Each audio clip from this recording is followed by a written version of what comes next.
ഹരേ ഹരേ ഹരേ കൃഷ്ണ കൃഷ്ണ കൃഷ്ണ ഹരേ ഹരേ ഹരേ രാമ രാമ ഹരേ ഹരേ ഹരേ കൃഷ്ണ കൃഷ്ണ കൃഷ്ണ ഹരേ ഹരേ ഹരേ രാമ രാമ ഹരേ ഹരേ ഹരേ കൃഷ്ണ കൃഷ്ണ കൃഷ്ണ ഹരേ ഹരേ ഹരേ രാമ രാമ രാമ ഹരേ ഹരേ ഹരേ കൃഷ്ണ കൃഷ്ണ കൃഷ്ണ കൃഷ്ണ ഹരേ ഹരേ ഹരേ രാമ രാമ രാമ ഹരേ ഹരേ ഹരേ കൃഷ്ണ കൃഷ്ണ കൃഷ്ണ കൃഷ്ണ ഹരേ ഹരേ ഹരേ ഹരേ രാമ രാമ രാമ ഹരേ ഹരേ ഹരേ കൃഷ്ണ കൃഷ്ണ കൃഷ്ണ ഹരേ ഹരേ രാമ രാമ രാമ ഹരേ ഹരേ ഹരേ കൃഷ്ണ കൃഷ്ണ കൃഷ്ണ ഹരേ കൃഷ്ണ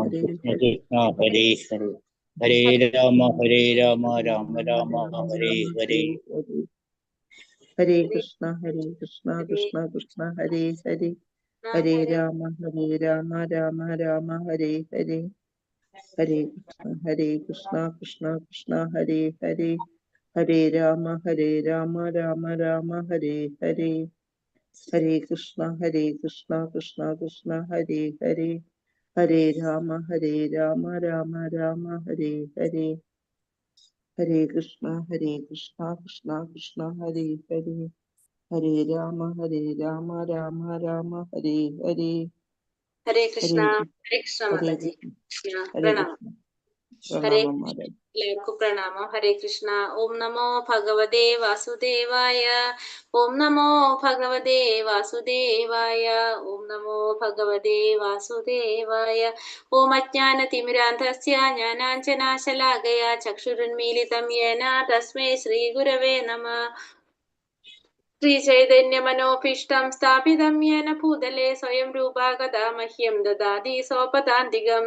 വന്ദേഹം ശ്രീഗുരോ ശ്രീയുതപദകമലം ശ്രീഗുരോൻ വൈഷ്ണവാംച ശ്രീരൂപം സാഗരജാതം സഹഗണരഘുനാഥാന്വിതം തം സജീവം സാദൈതം സാവധൂതം പരിജനസഹിതം കൃഷ്ണചൈതന്യദേവം ശ്രീരാധാ കൃഷ്ണപാദാൻ സഹഗണലളിതാ ശ്രീവിശാഖാന്വിതാംശ്ച.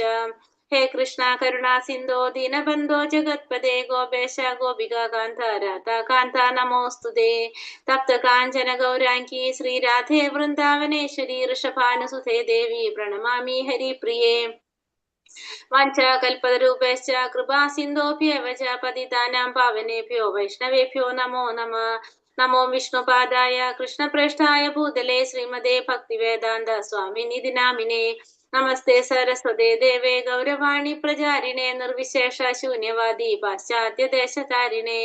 ജയ ശ്രീ കൃഷ്ണ ചൈതന്യ പ്രഭു നിത്യാനന്ദ ശ്രീ അദ്വൈത ഗദാധര ശ്രീവാസാദി ഗൗരഭക്തവൃന്ദ. ഹരേ കൃഷ്ണ കൃഷ്ണ കൃഷ്ണ ഹരേ ഹരേ ഹരേ രാമ രാമ ഹരേ ഹരേ. ഹരേ കൃഷ്ണ. ശ്രീ ശ്രീ രാധാ ഗോവിന്ദ് ടെമ്പിൾ ഇസ്കോൺ മാംഗ്ലൂരിന്റെ 18 ദിവസത്തെ ഭഗവത്ഗീത ക്ലാസ്സിലേക്ക് എല്ലാവർക്കും സ്വാഗതം. ഇന്ന് അധ്യായം 12 ഭക്തിയോഗം. നമ്മൾ 12ാമത്തെ അധ്യായത്തിലെത്തി നിൽക്കാണ്. ഭക്തിയോഗം നമ്മളുടെ ഭഗവത്ഗീതയിലെ 2ാമത്തെ പാർട്ട്. കർമ്മയോഗം കഴിഞ്ഞു, ഭക്തിയോഗം ഇന്ന് ഭക്തിയോഗം നമ്മൾ തീരും അല്ലെ. 12 അധ്യായം 7 മുതൽ 12 വരെയുള്ള അധ്യായമാണ് നമ്മളുടെ ഭക്തിയോഗം എന്ന് പറയുന്നത്. ആ ഭക്തിയോഗത്തെ കുറിച്ചാണ് ഇന്ന് പറയുന്നത്. അപ്പൊ കഴിഞ്ഞ അധ്യായത്തിൽ ഭഗവാൻ പറഞ്ഞു തന്നു, ഏകാഗ്രമായ ഭക്തിയോടെ ഭഗവാനെ സേവിച്ചു കഴിഞ്ഞാല്, ഭഗവാനെ സ്നേഹിച്ചു കഴിഞ്ഞാല് ഭഗവാനെ കാണാനായിട്ട് സാധിക്കുന്നു. ഒരു ഭക്തന് മാത്രമേ ഭഗവാനെ കാണാനായിട്ട് സാധിക്കുന്നുള്ളൂ. അപ്പോ അതിന് ഭഗവാൻ എന്താ പറഞ്ഞത്? നമുക്ക് ഭഗവാനെ മനസ്സിലാക്കണം. അങ്ങനെ മാത്രമേ ആധ്യാത്മികതയിലേക്ക് ഉയർന്ന് ഭഗവാന്റെ ധാമത്തിലേക്ക് പോകാനായിട്ട് സാധിക്കുന്നുള്ളൂ എന്ന് പറഞ്ഞല്ലേ. ആ ഭഗവാനെ കുറിച്ചുള്ള ഒരു ജ്ഞാനം കിട്ടിക്കഴിഞ്ഞാൽ എന്ത് ചെയ്യണം? അത് മറ്റുള്ളവർക്ക് നമ്മൾ പറഞ്ഞു കൊടുക്കണം. അതായിരിക്കണം നമ്മളുടെ ലക്ഷ്യം. പിന്നെ അത് മാത്രമല്ല, നമ്മൾ കർമ്മം ചെയ്ത് പരിശുദ്ധരായിക്കൊണ്ട് പരമലക്ഷ്യത്തിലെത്താനായിട്ട് നമ്മൾ ശ്രമിക്കണം. അപ്പൊ ഭക്തന്മാർ ഒരിക്കലും എന്ത് ചെയ്യണില്ല? ഒതുങ്ങിക്കൂടാനായിട്ട് ശ്രമിക്കുന്നില്ല. അവർക്ക് കിട്ടിയ ഒരു ജ്ഞാനം മറ്റുള്ളവരിലേക്കും പകർന്നു കൊടുക്കാനായിട്ട് ആര് ശ്രമിക്കുകയാണ്? മറ്റുള്ള ഭക്തന്മാര് ശ്രമിക്കുകയാണ്. അപ്പൊ അതിനെയാണ് നമ്മൾ ഭക്തിയോഗം എന്ന് പറയുന്നത്. അപ്പൊ ആ ഭക്തിയോഗം എങ്ങനെ പരിശീലിക്കണം, അതിലേക്ക് ഉയരാനുള്ള വഴികൾ എന്തെല്ലാം എന്നൊക്കെയാണ് ഈ അധ്യായത്തിലൂടെ നമുക്ക് ഭഗവാൻ പറഞ്ഞു തരുന്നത്. നമുക്ക് നോക്കാം. അധ്യായം 12 ഭക്തിയോഗം. ഹരേ കൃഷ്ണ. ഓം നമോ ഭഗവതേ വാസുദേവായ. अर्जुन उवाच एवं सततयुक्ताये भक्तास्त्वां परिपासते ये चाव्यक्षरम् अव्यक्तं तेषां യോഗവിത്തമഃ. അർജുനൻ ചോദിച്ചു, എല്ലാ സമയവും അങ്ങയുടെ ഭക്തി സേവനത്തിൽ തന്നെ ഉചിതമായി ഏർപ്പെട്ടു പോരുന്നവരോ അതോ പ്രത്യക്ഷമല്ലാത്ത അവ്യക്ത ബ്രഹ്മത്തെ ഉപാസിക്കുന്നവരോ ആരാണ് കൂടുതൽ പരിപൂർണതയുള്ളവർ? ഭഗവാൻ അർജുനൻ എന്താ ചോദിക്കുന്നത്? ആരാണ് കൂടുതൽ പരിപൂർണതയുള്ളവര്? അതായത് എപ്പോഴും ഭക്തിയുടെ സേവനത്തിൽ ഉചിതമായി ഏർപ്പെട്ടു പോരുന്നവരാണോ അതോ പ്രത്യക്ഷമല്ലാത്ത അവ്യക്ത ബ്രഹ്മത്തെ ഉപാസിക്കുന്നവരാണോ? ആരാണ് കൂടുതൽ പരിപൂർണതയുള്ളവരെന്ന് അർജുനൻ ചോദിക്കാണ്. അപ്പൊ അർജുനന്റെ ഒരു സംശയം വരാണ്, വ്യക്തിഗത ബ്രഹ്മത്തെ ആരാധിക്കുന്നത്, ഭഗവാൻ ഒരു രൂപമില്ല എന്ന് വിചാരിക്കുന്ന വ്യക്തിഗതവാദികളും അവ്യക്തിഗതവാദികളും അല്ല. അപ്പൊ ഭഗവാൻ രൂപമില്ല എന്ന് ചിന്തിച്ച് ബ്രഹ്മത്തെ ആരാധിക്കുന്നവരാണോ അതോ നേരിട്ട് ഭക്തിയുടെ സേവനത്തിൽ ഏർപ്പെട്ടുകൊണ്ടിരിക്കുന്നത് ഭഗവാനെ വ്യക്തിരൂപത്തിൽ ആരാധിക്കുന്നവരാണോ? ആരാണ് കൂടുതൽ പരിപൂർണതയുള്ളവരെന്നാണ് ആരുടെ ചോദിക്കുന്നത്? ഇവിടെ ഭഗവാന്റെ അടുത്ത് അർജുനൻ ചോദിക്കുന്നത്. കാരണം അർജുനൻ ഭഗവാന്റെ ഏത് രൂപത്തെയാണ് ആരാധിക്കുന്നത്? വ്യക്തിഗത രൂപത്തെയാണ് ഭഗവാന്റെ ആരാധിക്കുന്നത്, അല്ലെ? അപ്പൊ അതുകൊണ്ട് തന്റെ നിലപാട് ശരിയാണെന്ന് കൂടി അറിയാൻ ആരാഗ്രഹിക്കാണ്? അർജുനൻ ആഗ്രഹിക്കാണ്. അപ്പൊ ഭക്തിപൂർവ്വം ഭഗവാനെ നേരിട്ട് ആരാധിക്കുന്നവരാണോ അതല്ല ഭഗവാന്റെ വ്യക്തിശൂന്യവാദ ബ്രഹ്മത്തെ ആരാധിക്കുന്നവരാണോ കൂടുതൽ പരിപൂർണതയുള്ളവരെന്നാണ് അർജുനൻ ഭഗവാനോട് ചോദിക്കുന്നത്. ഭഗവാൻ അപ്പൊ എന്താ പറയുന്നത്? മയ്യാവേശ്യമനോ യേ മാം നിത്യയുക്ത ഉപാസത്തെ ശ്രദ്ധയാ പരയോപേത സ്തമേ യുക്തതമോ മതഃ. പരമദിവ്യോത്തമ പുരുഷൻ പറഞ്ഞു, എന്റെ വ്യക്തിരൂപത്തിൽ മനസ്സുറപ്പിച്ച് അതീന്ദ്രിയമായ ദൃഢവിശ്വാസത്തോടെ എല്ലായ്പ്പോഴും എന്നെ ആരാധിക്കുന്നതിൽ മുഴുകിയിരിക്കുന്നവരാണ് ഏറ്റവും പരിപൂർണതയുള്ളവരെന്ന് ഞാൻ കരുതുന്നു. അപ്പൊ ഭഗവാൻ എന്താ പറഞ്ഞത്?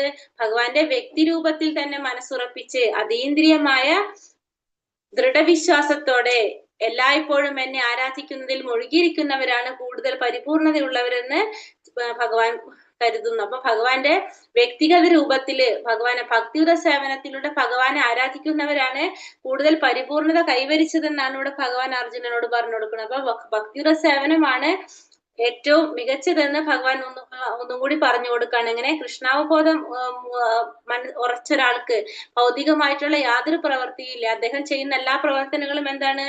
ഭഗവാന് സമർപ്പിച്ചുകൊണ്ട് ചെയ്യുന്നതായിരിക്കും. അങ്ങനെ ഭഗവാന്റെ വ്യക്തിഗതമായ രൂപത്തില് മനസ്സുറപ്പിച്ചുകൊണ്ട് ദൃഢവിശ്വാസത്തോടെ ആരാധിക്കുന്നതാണ് ഏറ്റവും പരിപൂർണതയുള്ളതെന്ന് ഭഗവാൻ പറഞ്ഞു കൊടുക്കണം. അപ്പൊ ഭഗവാന്റെ സേവനങ്ങള് എല്ലാം ചെയ്യുന്നത് അല്ലെ, ഭൗതികമായിട്ടുള്ള കാര്യങ്ങള് ഒന്നും അയാളെ ബാധിക്കുന്നില്ല എന്ന് പറഞ്ഞു. അപ്പൊ ഭഗവാന് വേണ്ടിയിട്ട് എന്താ പറയാ, ചിലപ്പോൾ ഭഗവാന് വേണ്ടിയിട്ട് ജപിക്കും, കീർത്തനങ്ങൾ ചൊല്ലും, പിന്നെ പുസ്തകങ്ങൾ വായിക്കും, പ്രസാദം പാകം ചെയ്യും. അപ്പൊ ചെയ്യുന്ന എല്ലാ പ്രവർത്തികളും ആർക്ക് വേണ്ടിയാണ് ചെയ്യുന്നത്?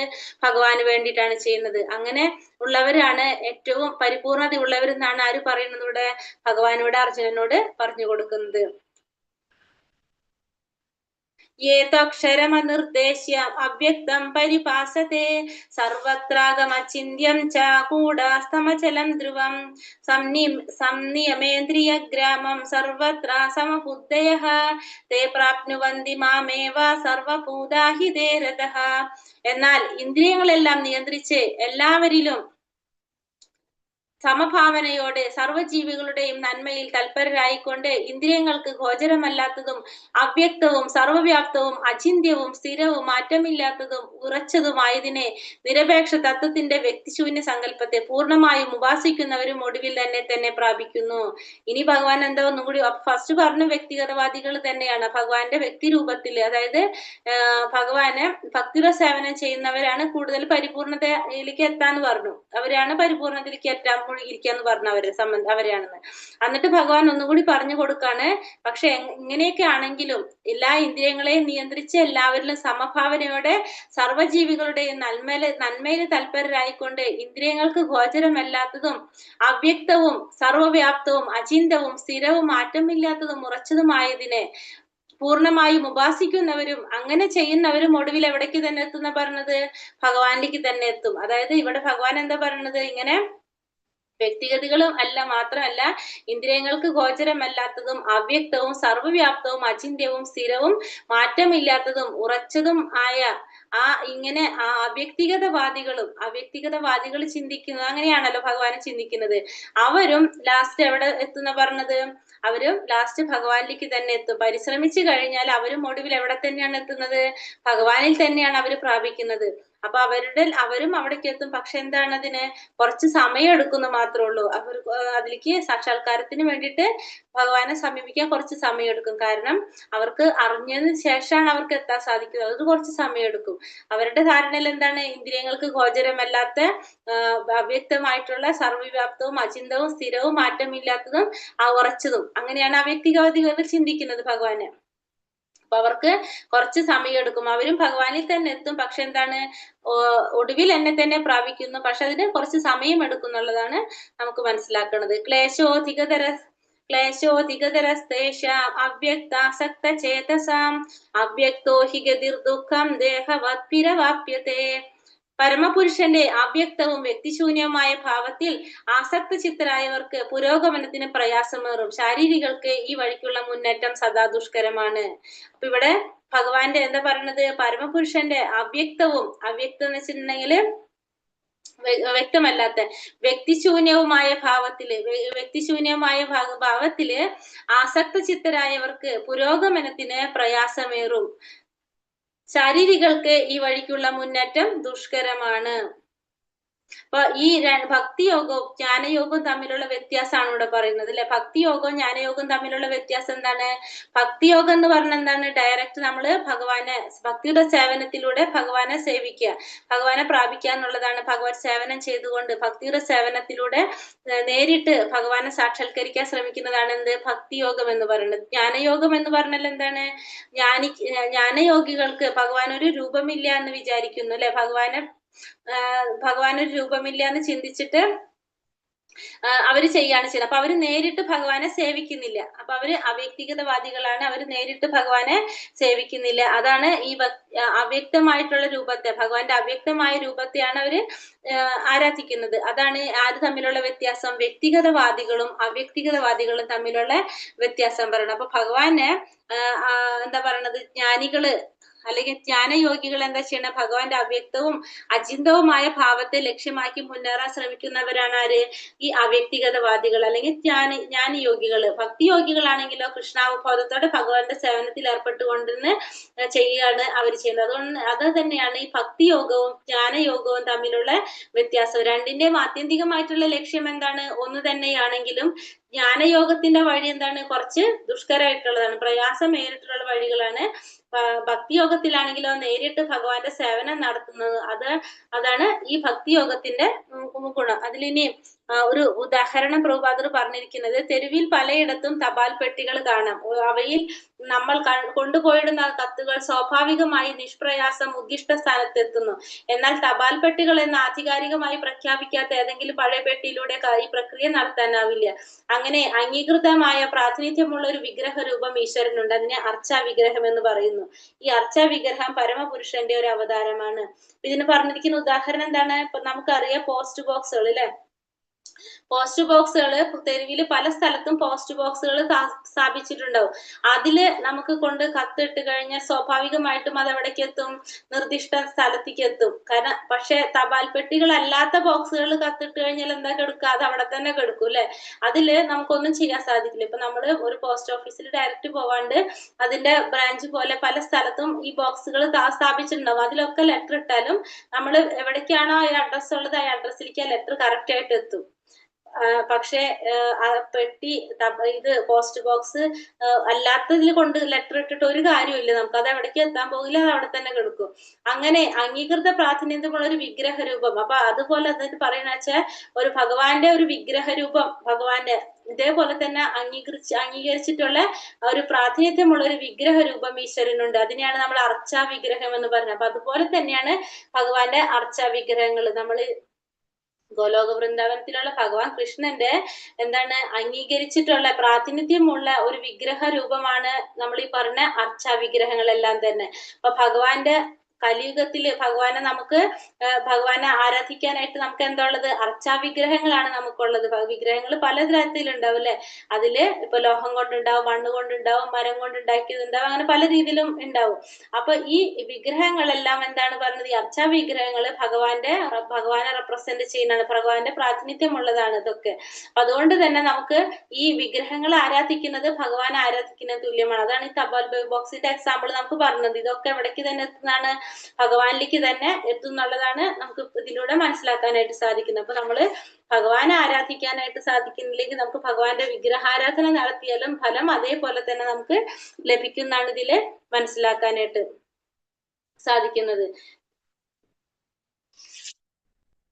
യേതു സർവാണി കർമാണി മയി സംന്യസ്യ സമത്പരഃ അനന്യേനൈവ യോഗേന മാം ധ്യായന്ത ഉപാസത്തെ തേഷാമഹം സമുദ്ധർത്ത മൃത്യു സംസാര സാഗരാത് ഭവാമീന ചിരാത് പാർത്ഥ മയ്യാവേശിത ചേതസാം.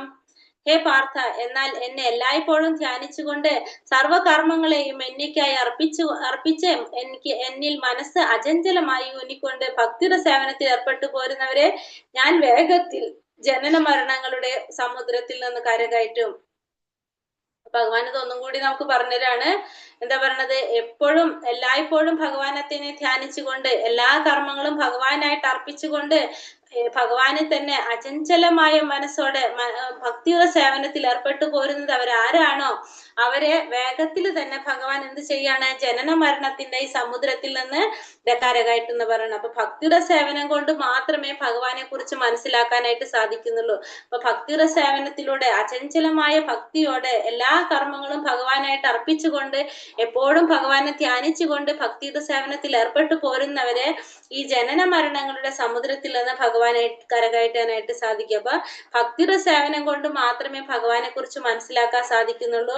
അതുകൊണ്ട് നമ്മൾ തികഞ്ഞ ഭക്തനാകേണ്ടത് അത്യാവശ്യമാണ്. ഭഗവാനെ പ്രാപിക്കാൻ വേണ്ടിയിട്ട് ഭഗവാനെ തന്നെ, കൃഷ്ണനിൽ തന്നെ മനസ്സുറപ്പിക്കുക, കൃഷ്ണന് വേണ്ടി മാത്രം പ്രവർത്തിച്ചു കൊണ്ടിരിക്കുക. ഏത് രീതിയിലുള്ള പ്രവർത്തനമായാലും സാരമില്ല, അതെങ്ങനെയായിരിക്കണം? ഭഗവാന് വേണ്ടിയിട്ടായിരിക്കണം ആ പ്രവർത്തികൾ ചെയ്യേണ്ടത്. ഇതാണ് ഭക്തിയുടെ സേവനത്തിന്റെ ഒരു ക്രൈറ്റീരിയ, ഒരു മാനദണ്ഡം പറയുന്നത് ഇതാണ്. ഭഗവാനെ പ്രസാദിപ്പിക്കുക എന്നല്ലാതെ വേറൊരു മാർഗമോ വേറൊരു നേട്ടവും ആഗ്രഹിക്കുന്നില്ല, ഭക്തൻ ആഗ്രഹിക്കുന്നില്ല. അപ്പൊ അയാളുടെ ഏറ്റവും വലിയ ലക്ഷ്യം, ജീവിതത്തിന്റെ ഉദ്ദേശം എന്താണ്? ഭഗവാനെ പ്രസാദിപ്പിക്കുക എന്നുള്ളതാണ് അദ്ദേഹത്തിന്റെ ഏറ്റവും വലിയൊരു ലക്ഷ്യം നമുക്ക് പറയാം. അപ്പൊ അത് അങ്ങനെയാണ് ചെയ്യേണ്ടത്. അപ്പൊ ഭക്തിയുടെ സേവനത്തിന്റെ ഏറ്റവും വലിയൊരു കാര്യം പറയുന്നതാണ് ഭഗവാനെ സേവിക്കുക, ഭഗവാനെ സന്തോഷിപ്പിക്കുക എന്നുള്ളതാണ് മെയിൻ ആയിട്ട് പറയണത്. ഇനി ഒരു മൃത്യു സംസാര സാഗരത്തിൽ നിന്ന് എങ്ങനെയാണ് ഭൗതികതയിൽ നിന്ന് മോചിതനാവാനായിട്ട് സാധിക്കും? അപ്പൊ സമുദ്രത്തിൽ വീണു പോയ ഒരാൾക്ക് എത്ര തന്നെ പാടുപെട്ടാലും നമുക്കറിയാം, എത്ര വലിയ നീന്തൽക്കാരനാണെങ്കിലും അയാൾക്ക് ചിലപ്പോൾ രക്ഷപ്പെടാൻ കഴിഞ്ഞില്ലെന്ന് വരാം, അല്ലെ? പക്ഷെ മറ്റൊരാള് വെള്ളത്തിൽ നിന്നൊരാള് സഹായം കൊടുത്തു കഴിഞ്ഞാലോ, ഒന്ന് പൊക്കിയെടുക്കുക അങ്ങനെ ചെയ്തു കഴിഞ്ഞാലോ നമുക്ക് പെട്ടെന്ന് അതിൽ നിന്ന് കരകയറാനായിട്ട് സാധിക്കും. അത് തന്നെയാണ് ഭഗവാൻ ചെയ്യുന്നത്. ഒരു ഭക്തനെ ഈ സാഗരത്തിൽ നിന്ന് കരകയറ്റുക, ഈ ഭൗതിക ലോകത്തിൽ നിന്ന് എടുത്തുയർത്താണ് ആര് ചെയ്യുന്നത്? ഭഗവാൻ ചെയ്യുന്നത്. അപ്പൊ അതിനു വേണ്ടിയിട്ട് ആ ഭക്തിപൂർവ്വം ഭഗവാന്റെ സേവനത്തിൽ ഏർപ്പെട്ടിരുന്നു കഴിഞ്ഞാൽ ആ ഒരു കൈ നമുക്ക് ആര് തരാണ്? ഭഗവാൻ നമുക്ക് തരാണ്. ഇനി ഇവിടെ ഒരു പിക്ചർ കാണിച്ചിട്ടുണ്ട്. ആ പിക്ചറില് എന്താ പറയണെന്ന് വെച്ചിട്ടുണ്ടെങ്കിൽ അതിന്റെ ഒരു ഉള്ളടക്കം നമുക്ക് പറയണത് ഒരു മൃത്യു സംസാര സാഗരത്തില് എങ്ങനെയാണ് ഒരു ജീവാത്മാവ് സ്വയം മറന്ന് നിൽക്കുന്നതെന്നാണ് നമുക്ക് മനസ്സിലാക്കി തരുന്നത്. അപ്പൊ ഇതില് പറയുന്നത്, ഇതിൽ നമ്മൾ എന്താണ്, ഒരു ആനയുണ്ട്, ഒരു മരം കാണുന്നുണ്ട്, 2 എലികൾ കാണുന്നുണ്ട്. ആ മരത്തുമ്മല് കറുത്തതും വെളുത്തതുമായ എലികള്. ഭഗവാൻ ഇരിക്കുന്നുണ്ട്, ഒരാള് തൂങ്ങിക്കെടുക്കുന്നുണ്ട്, അയാളുടെ മുകളിൽ ഒരു തേനീച്ചയുടെ കൂട് കാണാം. തേനീച്ചയിൽ നിന്ന് തേൻ ഇറ്റിറ്റ് വീഴുന്നുണ്ട്, തേനീച്ചകൾ അയാളുടെ ചുറ്റും പറക്കുന്നുണ്ട്. പിന്നെ താഴെ ഒരു കുളത്തില് എന്താണ്, സർപ്പം, പാമ്പിനെ കാണുന്നുണ്ട്. നമ്മൾ ഇത്രയും കാര്യങ്ങൾ നമ്മൾ അതിൽ കാണുന്നുണ്ട്. ഇതില് നമുക്ക് ഈ മരം എന്താണെന്ന് വെച്ചിട്ടുണ്ടെങ്കിൽ മരം ഭൗതിക പ്രകൃതിയാണ്. നമ്മളൊരു എക്സാമ്പിൾ പറയാണ് കേട്ടോ. മരം എന്ന് പറയുന്നത് എന്താണ്? ഭൗതിക പ്രകൃതിയാണ്. ആന കഴിഞ്ഞ ജന്മത്തിലെ കർമ്മഫലങ്ങളാണ് ആന ആനനെ റെപ്രസെന്റ് ചെയ്യുന്നത്. മരം എന്താണ്? ഭൗതിക പ്രകൃതി പറഞ്ഞു. കഴിഞ്ഞ ജന്മത്തിലെ കർമ്മഫലമാണ് ഇത്. പിന്നെന്താണ്? ഈ ജന്മം എന്താണ് പറയാ, മരത്തിൽ തൂങ്ങി നിൽക്കുന്നത് നമ്മള് ജീവാത്മാക്കള്. മരത്തില് തൂങ്ങി നിൽക്കുന്നത് നമ്മൾ ജീവാത്മാക്കൾ. എലികൾ, 2 തരത്തിലുള്ള എലികൾ കാണുന്നുണ്ട്, കറുത്തതും വെളുത്തതുമായ 2 എലികള്. ആ എലികള് രാവും പകലുമാണ്. തേനീച്ചകള് കണ്ടില്ലേ, തേനീച്ച കൂട് കാണുന്നുണ്ട് നമ്മളോട്. ആ തേനീച്ചകള് എന്ന് വെച്ചിട്ടുണ്ടെങ്കിൽ ദുഃഖങ്ങളായിട്ടുള്ള കർമ്മഫലങ്ങളാണ് എന്ത്? തേനീച്ചകള്. ആ ഇടയ്ക്കിടയ്ക്ക് ഇറ്റിറ്റ് വീഴുന്ന തേൻ സുഖങ്ങളായിട്ടുള്ള കർമ്മഫലങ്ങളാണ്. അപ്പൊ 2 തരത്തിലുള്ള ഫലങ്ങളുണ്ട്. ഒന്ന് ദുഃഖങ്ങളും ഒന്ന് സുഖങ്ങളും. ദുഃഖങ്ങളായിട്ടുള്ളത് തേനീച്ചകളും സുഖങ്ങളായിട്ടുള്ളത് ഇടയ്ക്ക് കിട്ടുന്ന ആ ഒരു തേൻതുള്ളി.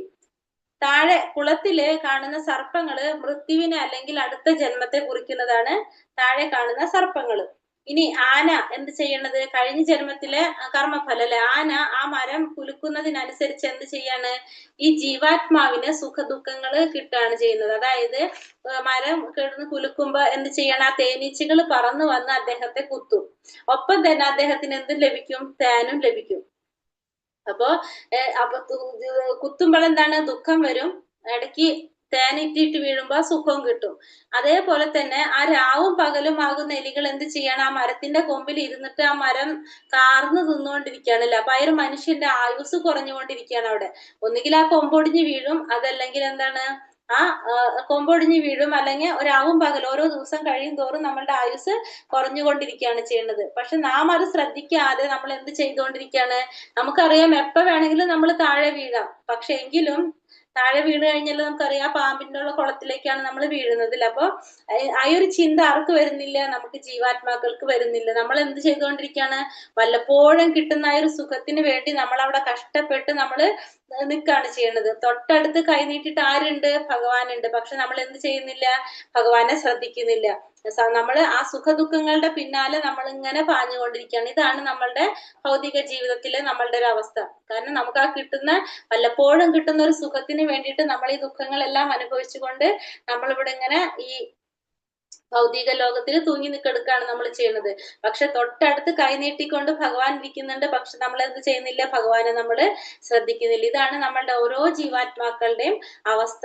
അതാണ് നമുക്ക് ഈ ഒരു സ്ലൈഡിലൂടെ നമുക്ക് മനസ്സിലാക്കി തരുന്നത്. മയ്യേവ മന ആധസ്വ മയീം ബുദ്ധി നിവേശയ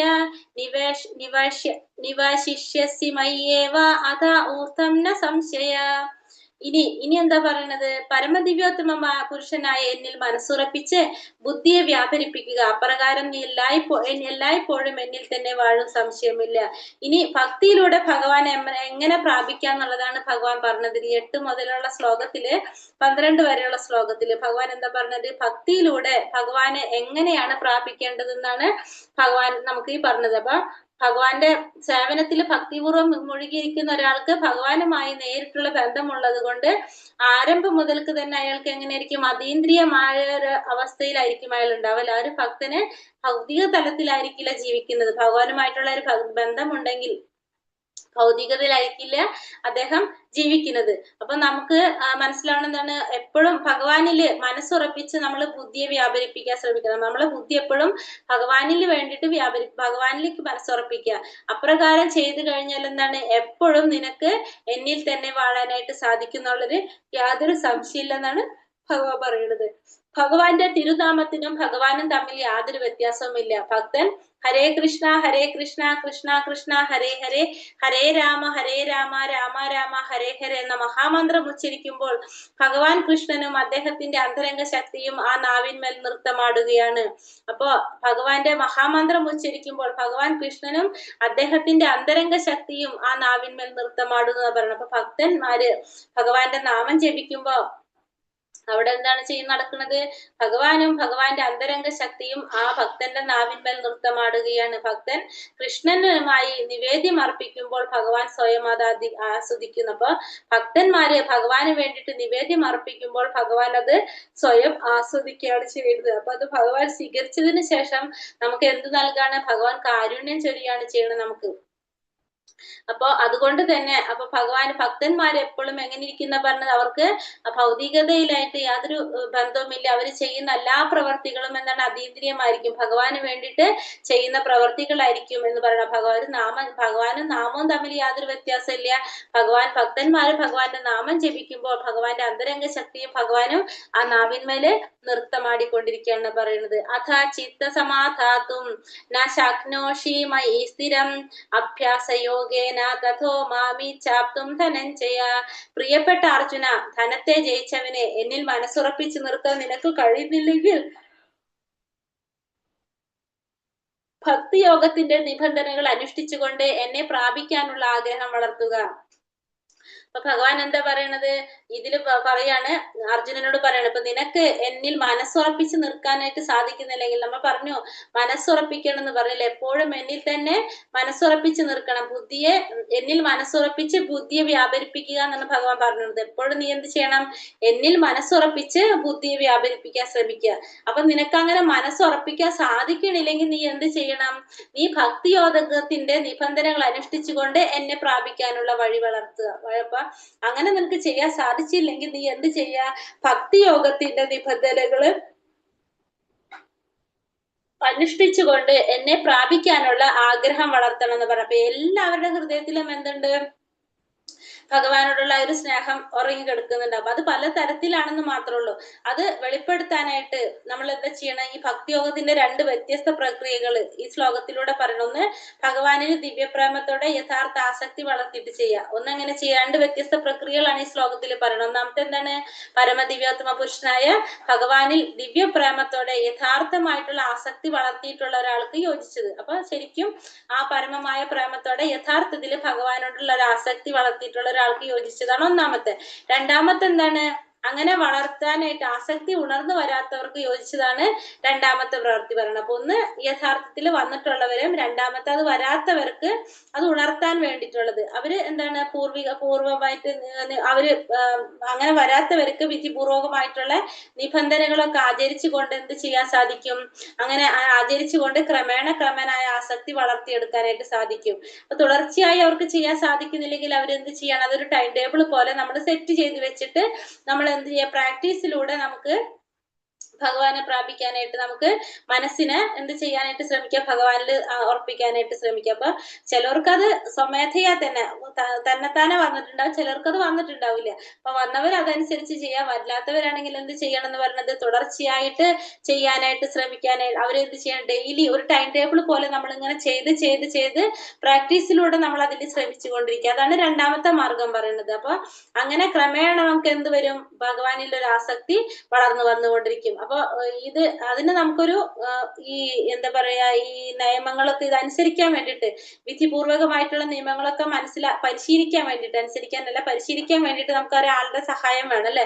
ഒരു ഗുരുവിനെ കണ്ടുപിടിക്കണം, ആ ഗുരുവിന്റെ സഹായത്തോടെ നമുക്ക് ഇത് ചിട്ടപ്പെടുത്തി കൊണ്ടുവരാനായിട്ട് സാധിക്കും. ഇപ്പൊ നമ്മൾ പ്രഭാതത്തിൽ ഉണർന്ന് സ്നാനം ചെയ്ത് ക്ഷേത്രത്തിൽ പോയി പ്രാർത്ഥിക്കുക, ഹരേ കൃഷ്ണ മഹാമന്ത്രം ജപിക്കുക, ആരാധനകളൊക്കെ ചെയ്യുക, അങ്ങനെ ഓരോന്ന് സ്റ്റെപ്പ് ബൈ സ്റ്റെപ്പ് ആയിട്ട് നമ്മൾ പ്രാക്ടീസിലൂടെ ചെയ്ത് വരിക. അതിന് നമുക്കൊരു ഗുരുവിന്റെ സഹായത്തോടെ നമുക്കത് ചെയ്യാനായിട്ട് സാധിക്കും. അപ്പൊ ഒന്ന് പറഞ്ഞത് എന്താണ്, അർജുനനോട് ഫസ്റ്റ് പറഞ്ഞു, നീ എന്നെ തന്നെ എന്താ പറയുക, മനസ്സിൽ ഉറപ്പിച്ചുകൊണ്ട് ബുദ്ധിയെ വ്യാപരിപ്പിക്കാൻ ശ്രമിക്കാൻ പറഞ്ഞു. നിനക്ക് അത് സാധിക്കുന്നില്ല, മനസ്സങ്ങനെ ഉറപ്പിക്കാൻ സാധിക്കുന്നില്ലെങ്കിൽ നീ എന്ത് ചെയ്യാം, ഭക്തിയോഗത്തിന്റെ നിബന്ധനകൾ അനുഷ്ഠിച്ചുകൊണ്ട് എന്നെ പ്രാപിക്കാനുള്ള ആഗ്രഹം വളർത്തുക.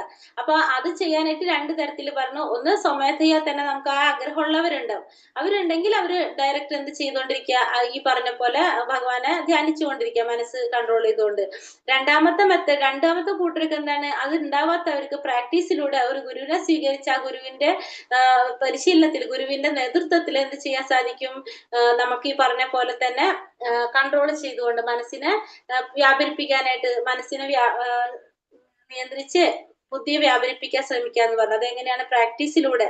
ഇപ്പൊ ഡെയിലി നമ്മൾ പ്രാക്ടീസ് ചെയ്തുകൊണ്ട് നമ്മൾക്ക് എന്ത് ചെയ്യാൻ സാധിക്കും, അതിലേക്ക് എത്താനായിട്ട് സാധിക്കും. അതാണ് ഭഗവാൻ പറഞ്ഞ അടുത്ത മെത്തേഡ് പറഞ്ഞത്. അപ്പൊ രണ്ടു തരത്തിൽ ചെയ്യാം. ഒന്ന് ശരിക്കും സ്വമേധയാ തന്നെ ഇതിലുള്ളവർക്ക് അവർക്ക് ആ രീതിയിൽ തന്നെ ചെയ്യാം, അതല്ലാത്തവർക്ക് ഇത് പ്രാക്ടീസിലൂടെ ഇത് വളർത്തിയെടുക്കാനായിട്ട് സാധിക്കും. അപ്പൊ അതിനൊരു ഗുരുവിന്റെ സഹായം വേണം. ആ ഗുരുവിലൂടെ നമ്മൾ എന്ത് ചെയ്യാം, ഭഗവാൻ ആരാധിക്കാനും പ്രണമിക്കാനും, പിന്നെ അതേപോലെ തന്നെ നാമം ജപിച്ച്, അങ്ങനെ ഓരോരോ കാര്യങ്ങൾ നമ്മൾ എന്തൊക്കെയാണ് രാവിലെ ചെയ്യേണ്ട ദിനചര്യകൾ അതെല്ലാം കറക്റ്റ് ആയിട്ട് ചെയ്ത് അതൊക്കെ പ്രാക്ടീസിലൂടെ നമുക്ക് എന്ത് ചെയ്യാൻ സാധിക്കും, ഇത് വളർത്തിയെടുത്ത്, ഈ ആഗ്രഹം വളർത്തിയെടുത്ത് ഭഗവാനെ പ്രാപിക്കാനായിട്ട് സാധിക്കും. അതാണ് പറഞ്ഞത്. ഇനി അടുത്തതിൽ എന്താ പറയണത്, അഭ്യാസേപി സമർത്ഥോസി മത്കർമ്മ പരമോ ഭവ മദർത്ഥാമപി കർമാണി കുർവൻ സിദ്ധിമവാപ്സ്യസി. ഇനി ഭക്തിയോഗത്തിന് വേണ്ടുന്ന നിബന്ധനകൾ അനുഷ്ഠിക്കാൻ നിനക്ക് കഴിവില്ലെങ്കിൽ, ഇതാണ് ഭക്തിയോഗത്തിന്റെ നിബന്ധനകൾ പറഞ്ഞത്. ഇനി ഇത് അനുഷ്ഠിക്കാൻ നിനക്ക് കഴിയുന്നില്ലെങ്കിൽ നീ എന്ത് ചെയ്യാ, എനിക്ക് വേണ്ടി പ്രവർത്തിക്കാൻ ശ്രമിക്കൂ, എനിക്കായി പ്രവർത്തിക്കുന്നത് കൊണ്ട് തന്നെ നീ പരിപൂർണതയിലെത്തും. ഇനി ഇതും നിനക്ക് സാധിക്കുന്നില്ലെങ്കിൽ നീ എന്ത് ചെയ്യണം, നീ എനിക്ക് വേണ്ടിയിട്ട് പ്രവർത്തിക്കാനായിട്ട് ശ്രമിക്കുക. അങ്ങനെ ചെയ്താലും നിനക്ക് എന്ത് ചെയ്യാൻ സാധിക്കും? പരിപൂർണതയിൽ എത്താനായിട്ട് സാധിക്കും. അപ്പൊ ഭക്തിയോഗത്തിന്റെ നിബന്ധനകൾ നിനക്ക് അനുഷ്ഠിക്കാൻ കഴിയുന്നില്ലെങ്കിൽ നീ എനിക്ക് വേണ്ടിയിട്ട് പ്രവർത്തിക്കുക. അതും ചെയ്തു കഴിഞ്ഞാൽ, അങ്ങനെ എനിക്കായി പ്രവർത്തിക്കുന്നതും നിന്നെ പരിപൂർണതയിൽ എത്തിക്കും. അപ്പൊ ഇവിടെ കാണിച്ചിരിക്കുന്ന ആ പേപ്പറിന്റെ കട്ടിങ്ങിൽ കാണിച്ചിരിക്കുന്നത് ആരാണ്? ആൽഫ്രഡ് ഫോർഡ് എന്ന ഒരു പ്രഭുപാദന്റെ ശിഷ്യനാണ്. ഫോർഡ് കമ്പനിയുടെ ഉടമസ്ഥനാണ് അദ്ദേഹമാണ് നമ്മുടെ ഈ മായാപൂര് ഇസ്കോണിന്റെ മെയിൻ ആയിട്ടുള്ള ക്ഷേത്രമുള്ളതാണ് മായാപൂർ. അവിടുത്തെ ക്ഷേത്രത്തിന്റെ അവിടെ പണി നടക്കുന്നുണ്ടായിരുന്നു. ആ അമ്പലത്തിന്റെ പണിക്ക് വേണ്ടിയിട്ടുള്ള കൂടുതൽ ധനം സഹായം കൊടുത്തത് ആരാണ്? ഈ ആൽഫ്രഡ് ഫോർഡ് എന്ന് പറഞ്ഞ ഇദ്ദേഹമാണ്. പ്രഭാത ശിഷ്യനാണ് അദ്ദേഹമാണ് അതിന് വേണ്ടിയിട്ട് അവിടെ പൈസ കുറെ ചെലവാക്കി ആ അമ്പലം പണിയാനായിട്ട് സഹായിച്ചത്. കാരണം അപ്പോ അദ്ദേഹത്തിന് വേറെ ഒന്നും ചെയ്യാൻ സാധിക്കുന്നില്ല. അദ്ദേഹം അത്രയും തിരക്കുള്ള വ്യക്തിയാണ്. അദ്ദേഹം കുറെ ബിസിനസ് കാര്യങ്ങളൊക്കെ ചെയ്തുകൊണ്ടിരിക്കുന്ന വ്യക്തി ആയതുകൊണ്ട് അദ്ദേഹത്തിന് സാധിക്കാവുന്ന രീതിയിൽ ചെയ്യുന്നതാണ് ചെയ്തത്. അപ്പൊ ഇതും എന്താണ്? പരിപൂർണതയിലേക്ക് എത്തിക്കാനുള്ളൊരു മാർഗമാണ്. അപ്പൊ നമുക്ക് ഭക്തിയോഗത്തിന്റെ നിബന്ധനകൾ അനുഷ്ഠിക്കാൻ നമുക്ക് കഴിയില്ലെങ്കിൽ നമുക്ക് എന്ത് ചെയ്യാം? എനിക്ക് വേണ്ടി പ്രവർത്തിക്കാൻ ശ്രമിക്കുന്ന പറഞ്ഞു. അപ്പൊ അങ്ങനെ പ്രവർത്തിക്കാന്ന് വെച്ചിട്ടുണ്ടെങ്കിൽ ഈ പറഞ്ഞ രീതിയിൽ നമുക്ക് എന്താണോ ചെയ്യാൻ സാധിക്കുന്നത് നമുക്ക് അങ്ങനെ ചെയ്തു കൊടുക്കാനായിട്ട് സാധിക്കും. അപ്പൊ ഇത് ഒരു വ്യക്തിക്ക് എന്താ പറയുക, ഇപ്പൊ സമ്പന്നനായ ഒരു വ്യക്തിയാണല്ലോ അദ്ദേഹം കൃഷ്ണാവബോധം പ്രചരിപ്പിക്കാനായിട്ട് ഇപ്പൊ ഒരു ഓഫീസ് ഉണ്ടാക്കുക, ക്ഷേത്രം ഉണ്ടാക്കുക, അങ്ങനെയൊക്കെ സഹായിക്കും. ഇവിടെ അദ്ദേഹം ക്ഷേത്രത്തിന് വേണ്ടിയിട്ട് പൈസ കൊടുക്കുകയാണ് ചെയ്യുന്നത്. പുസ്തകങ്ങൾ പ്രസിദ്ധീകരിക്കാൻ സഹായിക്കാം. ഇതൊക്കെ എന്താണ്? ഇതൊക്കെ കൃഷ്ണാവബോധം പ്രചരിപ്പിക്കാനുള്ള വഴികളാണ് അല്ലെ? പുസ്തകം പ്രചരിപ്പിക്കുക, ഒരു ഓഫീസ് ഉണ്ടാക്കുക, കൃഷ്ണാവബോധം പ്രചരിപ്പിക്കാൻ ഒരു ഓഫീസ് ഉണ്ടാക്കുക, അമ്പലങ്ങൾ ഉണ്ടാക്കുക, പിന്നെ അതുപോലെ തന്നെ പുസ്തകങ്ങൾ പ്രസിദ്ധീകരിക്കാനായിട്ട് പുസ്തകം സഹായിക്കുക. ഇതൊക്കെ ചെയ്യുന്നത് എന്താണ്? ഭഗവാനെ സേവിക്കാനായിട്ട്, ഭഗവാന്റെ സേവനമാണ് ഇതൊക്കെ നമ്മൾ ചെയ്യുന്നത്. ഇതൊക്കെ ഇതിലൂടെ നമുക്ക് എന്ത് ചെയ്യാൻ സാധിക്കും? ഭഗവാനെ പ്രാപിക്കാനായിട്ട് നമുക്ക് സാധിക്കും, പരിപൂർണതയിലെത്താനായിട്ട് സാധിക്കും. സമ്പന്നനായ ഒരാൾക്ക് കൃഷ്ണാവബോധം പ്രചരിപ്പിക്കാനായി ഒരു ഓഫീസോ ക്ഷേത്രമോ ഉണ്ടാക്കുന്നതിന് സഹായിക്കാം, പുസ്തകങ്ങൾ പ്രസിദ്ധീകരിക്കുന്നതിന് സഹായിക്കാം. ഇങ്ങനെ പ്രവർത്തിക്കാനുള്ള മേഖലകൾ പലതുമുണ്ട്. അത്തരം പ്രവർത്തികളിൽ താല്പര്യം വളർത്തിയെടുക്കേണ്ടതാണ്. തന്റെ കർമ്മഫലങ്ങൾ ഉപേക്ഷിക്കാൻ സാധിക്കാത്ത പക്ഷം അയാൾ അതിലൊരു ചെറിയ ശതമാനമെങ്കിലും കൃഷ്ണാവബോധം പ്രചരിപ്പിക്കുന്നതിനായി ചെലവാക്കേണ്ടതാണ്. കൃഷ്ണാവബോധത്തിന് വേണ്ടിയുള്ള ഈ സോമനസാലയുള്ള സേവനം ഈശ്വര പ്രേമത്തിന്റെ സമുന്നതിയിൽ എത്തിക്കാനും പരിപൂർണത നേടാനും സഹായകമാകും. ഇവിടെ എന്താ പറയണത്? ഇനി കർമ്മഫലങ്ങളൊന്നും ഉപേക്ഷിക്കാൻ തയ്യാറാവാത്ത വ്യക്തികൾ ഉണ്ടാവില്ല. ജോലി എന്തായാലും നിർബന്ധമായിട്ട് ചെയ്യേണ്ടി വരുന്ന സാഹചര്യത്തിനനുസരിച്ച് അങ്ങനെയൊക്കെ ചെയ്യേണ്ടി വരുന്ന വ്യക്തികൾ ഉണ്ടാവും. അപ്പൊ അങ്ങനെയുള്ളവർ എന്ത് ചെയ്യണം? ആ ജോലി ചെയ്യുന്നതിന്റെ ഒരു ചെറിയൊരു ശതമാനം എന്ത് ചെയ്യാ? കൃഷ്ണാവബോധം പ്രചരിപ്പിക്കാനായിട്ട് ചെലവാക്കാം. പിന്നെ കൃഷ്ണാവബോധത്തിന് വേണ്ടിയുള്ള സോമനശാലയുള്ള സേവനം ഈശ്വരപ്രേമത്തിന്റെ സമുന്നതിയിലെത്താനും പരിപൂർണത നേടാനും സാധിക്കും. അപ്പൊ ഇതൊക്കെ പരിപൂർണത നേടാനായിട്ട് സാധിക്കുന്നതാണെന്ന് പറയാണ് ഭഗവാൻ. അപ്പൊ നമുക്ക് സാധിക്കണ പോലെ ചെയ്യാന്നുള്ളത്. അപ്പൊ ഇത് ഒന്നാമത്തെ കാര്യം പറഞ്ഞു, നീ മനസ്സെന്നിൽ തന്നെ വ്യാപരിച്ച് ബുദ്ധിയെ കൺട്രോൾ ചെയ്യാതിരിക്കാൻ പറഞ്ഞു.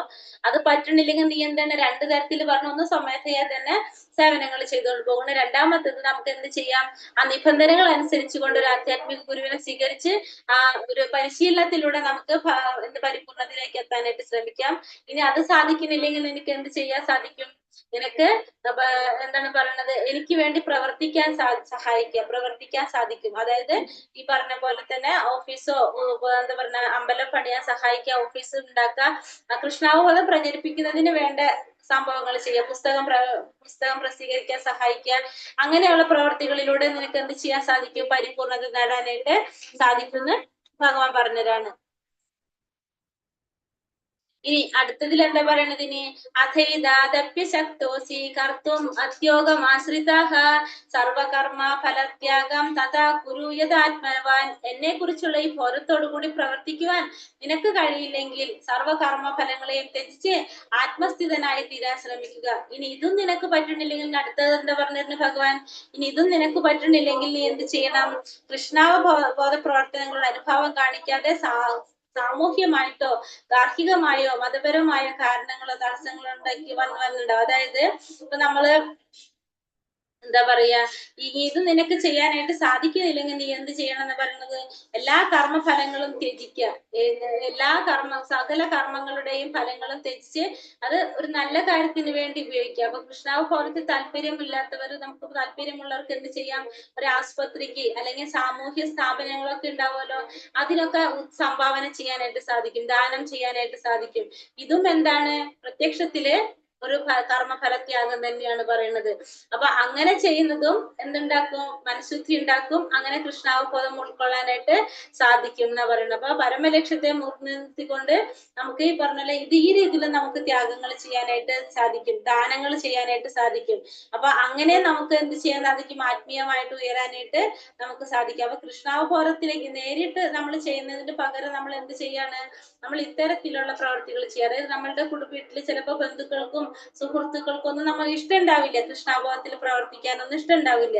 അപ്പൊ ഇങ്ങനത്തെ ഏതെങ്കിലും നല്ല കാര്യങ്ങളിലേക്ക് വേണ്ടിയിട്ട് നമ്മൾ വിനിയോഗിച്ചു കഴിഞ്ഞാൽ, ആസ്പത്രിക്കോ സാമൂഹികമായിട്ട് സ്ഥാപനങ്ങൾക്കോ ഒക്കെ ഉദാരമായിട്ട് ദാനം കൊടുത്തു കഴിഞ്ഞാലും അതും എന്തായിട്ട് തീരാൻ സഹായിക്കണം, നമുക്ക് പരിപൂർണതയിലേക്ക് എത്താനായിട്ട് സാധിക്കുന്ന പറയുന്നത്. അപ്പൊ ഈ രീതിയിൽ ഈ കഴിഞ്ഞ ശ്ലോകത്തിൽ പറഞ്ഞ പോലെ ഭഗവാന് വേണ്ടിയിട്ട് പ്രവർത്തിക്കാനായിട്ട്, സ്ഥാപനങ്ങൾ ഉണ്ടാക്കാനായിട്ടും അമ്പലങ്ങൾ പണിയാനായിട്ടും പുസ്തകങ്ങൾ പ്രസിദ്ധീകരിക്കാനൊക്കെ ചെയ്യാനായിട്ട് നിനക്ക് സാധിക്കണില്ലെങ്കിൽ നീ എന്ത് ചെയ്യണം, നീ പറഞ്ഞ പോലെ സാമൂഹ്യമായിട്ടുള്ള ആസ്പത്രികളിൽ അല്ലെങ്കിൽ പിന്നെ എന്താണ് പറഞ്ഞ ആസ്പത്രികൾക്ക് ഉപയോഗിക്കുക, സാമൂഹിക സ്ഥാപനങ്ങൾക്കൊക്കെ ഉദാരമായിട്ട് ദാനങ്ങൾ ചെയ്യാനായിട്ട് സാധിക്കും. അപ്പൊ അങ്ങനെ വഴി നിനക്ക് എന്ത് ചെയ്യാൻ സാധിക്കും, പരിപൂർണതയിലേക്ക് എത്താനായിട്ട് നിനക്ക് സാധിക്കും. ഇനി അടുത്തതിൽ എന്താ പറയണത്, ശ്രേയോ ഹി ജ്ഞാനമഭ്യാസ്യ ജ്ഞാനാധ്യാനം വിശിഷ്യത്തെ ധ്യാനാത് കർമ്മ ഫലത്യാഗ ചാന്തീരനന്തരം. ഇനി അടുത്തതിലോ, അതും നിനക്ക് പറ്റുന്നില്ലെങ്കിൽ നീ എന്ത് ചെയ്യണം, ജ്ഞാനം നേടാൻ ശ്രമിക്കണം. നിനക്കിത് പരിശീലിക്കാൻ സാധ്യമല്ലെങ്കിൽ ജ്ഞാനാർജനത്തിന് ശ്രമിക്കുക.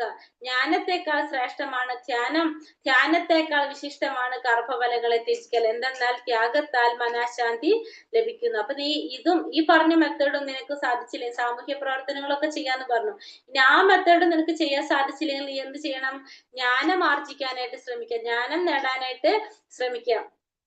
ആ ജ്ഞാനത്തിലൂടെ എന്താ ചെയ്യാൻ സാധിക്കുക, ആ ജ്ഞാനം എന്ന് വെച്ചിട്ടുണ്ടെങ്കിൽ ജ്ഞാനത്തെക്കാൾ ശ്രേഷ്ഠമാണ് ധ്യാനം, ധ്യാനത്തെക്കാൾ ശ്രേഷ്ഠമാണ് എന്ത്, കർമ്മഫലത്തെ ത്യജിക്കുക. എന്തെന്നാൽ ത്യാഗത്താൽ മനഃശാന്തി ലഭിക്കുന്ന പറയുന്നത്. അപ്പൊ ഈ ഭഗവാന്റെ സേവനം ചെയ്തുകൊണ്ടിരിക്കുമ്പോ ഫസ്റ്റ് നമുക്ക് ഇതൊന്നും സാധിക്കണില്ലെങ്കിൽ നീ എന്ത് ചെയ്യാ, ജ്ഞാനം നേടാനായിട്ട് ശ്രമിക്കുക. ജ്ഞാനം എന്തിലേക്ക് വഴിതെളിക്കും, ധ്യാനത്തിലേക്ക് വഴിതെളിക്കും. ഈ ധ്യാനത്തില് നമുക്ക് എന്താ ചെയ്യാ, ധ്യാനത്തിലൂടെ നമുക്ക് ഭഗവാനെ സാക്ഷാത്കരിക്കാനായിട്ട് നമുക്ക് സാധിക്കും. നമ്മൾ പഠിഞ്ഞില്ലേ, ഭഗവാനെ സാക്ഷാത്കരിക്കുന്നത്, പരമാത്മാ സാക്ഷാത്കാരം ധ്യാനത്തിലൂടെയാണ് ചെയ്യണമെന്ന് പറഞ്ഞു. അപ്പൊ അങ്ങനെ നിനക്ക് എന്ത് ചെയ്യാൻ സാധിക്കും, പരിപൂർണത നേടാനായിട്ട് സാധിക്കും. ഇങ്ങനെ ധ്യാനത്തിലൂടെ ഭഗവാനെ സാക്ഷാത്കരിക്കാനായിട്ട് സാധിക്കും. അതും എന്ത് ചെയ്യാവുന്ന പ്രവൃത്തിയാണെന്ന് ഭഗവാൻ ഇവിടെ അർജുനന് പറഞ്ഞു കൊടുക്കണം. അപ്പൊ 2-3 കാര്യങ്ങൾ പറഞ്ഞു കൊടുത്തു. ഫസ്റ്റ് തന്നെ എന്ത് പറഞ്ഞ, മനസ്സ് എന്നിൽ തന്നെ ഉറപ്പിച്ചുകൊണ്ട് ബുദ്ധി വ്യാപരിക്കാൻ ശ്രമിക്കുക. അത് സാധിക്കുന്നില്ലെങ്കിൽ നീ എന്ത് ചെയ്യണം, ഒരു ഗുരുവിന്റെ സഹായത്തോടെ പരിശീലനത്തിലൂടെ നീ എന്ത് ചെയ്യാ, നീ അത് ചെയ്യാനായിട്ട് ശ്രമിക്കുക. അത് സാധിച്ചില്ലെങ്കിൽ നീ എന്ത് ചെയ്യാൻ പറഞ്ഞു, എനിക്ക് വേണ്ടിയിട്ട് കർമ്മം ചെയ്യാൻ പറഞ്ഞു അല്ലെ. അതായത് ആസ്പത്രികളും ഇതുപോലെ തന്നെ ആസ്പത്രികളെല്ലാം അമ്പലങ്ങൾ പണിയാനും അതുപോലെ തന്നെ ഓഫീസൊക്കെ ഉണ്ടാക്കാനായിട്ടുള്ളതൊക്കെ സഹായിക്കാൻ പറഞ്ഞു. സാമ്പത്തികമായിട്ട് നമ്മൾ സഹായിച്ചു കൊടുക്കാൻ പറഞ്ഞു അല്ലെ, പൈസ കൊണ്ട് സഹായങ്ങൾ ചെയ്തു കൊടുക്കുക. അത് സാധിക്കുന്നില്ലെങ്കിൽ എന്ത് ചെയ്യാൻ പറഞ്ഞു, ഈ സാമൂഹ്യമായിട്ടുള്ള സ്ഥാപനങ്ങൾക്കും ഇതിലൊക്കെ ദാനം ചെയ്തുകൊണ്ടും പരിപൂർണത നേടാനായിട്ട് സാധിക്കും. ഇനി അതും സാധിക്കുന്നില്ലെങ്കിൽ നീ എന്ത് ചെയ്യാ, ജ്ഞാനാർജനത്തിന് ശ്രമിക്കുക, ജ്ഞാനം നേടാൻ ശ്രമിക്കുക. ജ്ഞാനം നേടിക്കഴിഞ്ഞാൽ നമുക്ക് ധ്യാനത്തിലോട്ട് കടക്കാൻ സാധിക്കും. ഈ ധ്യാനത്തിലൂടെ നമുക്ക് എന്ത് ചെയ്യാൻ സാധിക്കും, ഭഗവാനെ പ്രാപിക്കാനായിട്ട് സാധിക്കും. അപ്പൊ ഇതും ഒരു കാര്യം പറഞ്ഞു. അങ്ങനെ ഇത്ര 3-4 കാര്യങ്ങൾ പറഞ്ഞല്ലേ, ഭഗവാനെ ഭക്തിയോഗത്തിൽ എങ്ങനെയൊക്കെ ഭഗവാനെ പ്രാപിക്കാൻ സാധിക്കും എന്നുള്ളത് നമുക്ക് ഈ 4 പോയിന്റിലൂടെ നമുക്ക് മനസ്സിലാക്കി തന്നു.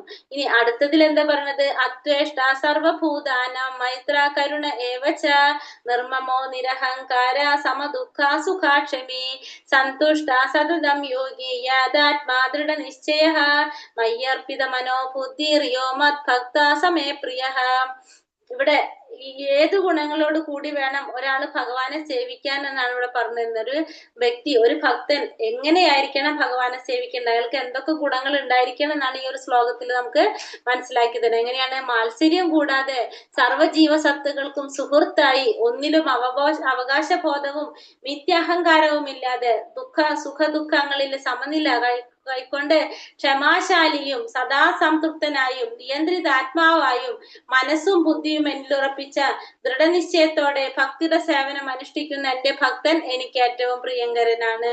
അപ്പൊ ഭഗവാൻ ഏറ്റവും പ്രിയപ്പെട്ട ഭക്തൻ എങ്ങനെയായിരിക്കും? മാത്സര്യം കൂടാതെ, മത്സരബുദ്ധി ഉണ്ടാവില്ല, എല്ലാ ജീവാത്മാക്കൾക്കും സുഹൃത്തായിരിക്കും, പിന്നെ ഒന്നിലും അവകാശബോധം ഉണ്ടാവില്ല, മിഥ്യാഹങ്കാരം ഉണ്ടാവില്ല, സുഖദുഃഖങ്ങളിൽ സമനിലയോടെ ഇരിക്കുന്നതായിരിക്കും, ക്ഷമാശാലി ആയിരിക്കും, സദാ സംതൃപ്തനായിട്ടും നിയന്ത്രിത ആത്മാവായും മനസ്സും ബുദ്ധിയും എന്നിൽ ഉറപ്പിച്ച് ദൃഢനിശ്ചയത്തോടെ ഭക്തിയുടെ സേവനം അനുഷ്ഠിക്കുന്ന എന്റെ ഭക്തൻ എനിക്ക് ഏറ്റവും പ്രിയങ്കരനാണ്. അപ്പൊ എങ്ങനെയാണ് ഈ പറഞ്ഞ ഗുണങ്ങളോടെ സേവനം ചെയ്യുന്ന വ്യക്തി ഭഗവാനെ സേവിക്കുന്ന വ്യക്തി ഭഗവാൻ ഏറ്റവും പ്രിയപ്പെട്ടവനാണെന്ന് പറയണം. മത്സര ബുദ്ധി ഉണ്ടാവില്ല, എല്ലാവരോടും സമഭാവനയോടായിരിക്കും, എല്ലാവരും സുഹൃത്തായിട്ട് കാണായിരിക്കും, ഒന്നിലും അവകാശബോധം ഉണ്ടാവില്ല, മിഥ്യാഹങ്കാരം ഉണ്ടാവില്ല, സുഖം വന്നാലും ദുഃഖം വന്നാലും സമനില കൈക്കൊള്ളുന്ന വ്യക്തിയാണ്,